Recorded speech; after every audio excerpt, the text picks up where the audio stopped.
That's the question Samsung is trying to answer with the Galaxy S8 Plus, a flagship Android handset that crams a 6.2-inch display into a body that's about the same size or just a little larger than handsets with 5.5-inch or 5.7-inch screens. I'm looking at you, iPhone 7 Plus. How does Samsung do it? Slash the bezels, pull the phone into a taller, narrower shape and curve the sides to complete the feeling of a trim, tidy package. Some phone makers use the larger model as the Pro device, giving it features like a better camera or more impressive hardware, features the smaller phone misses out on. Not so with the S8 Plus.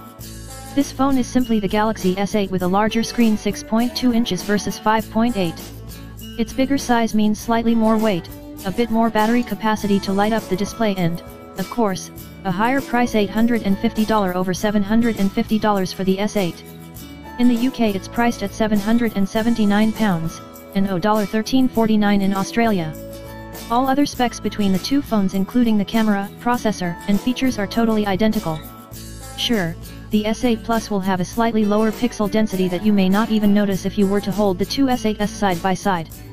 That's because the S8 puts the same resolution as the S8 on a larger screen, which means slightly larger pixels and a slightly smaller number of pixels per inch. Regardless, I'd expect the S8 and S8 Plus to perform very similarly once we get them both in for side-by-side testing. From what I experienced in my hands-on time with the S8 Plus, the proportions work, though the Plus definitely feels bigger than the S8. For some people, the more screen, the better. And I am a sucker for those curved sides in Edge and Note phones, even if they might be more prone to breaking on that axis. I strongly recommend getting a case for any phone.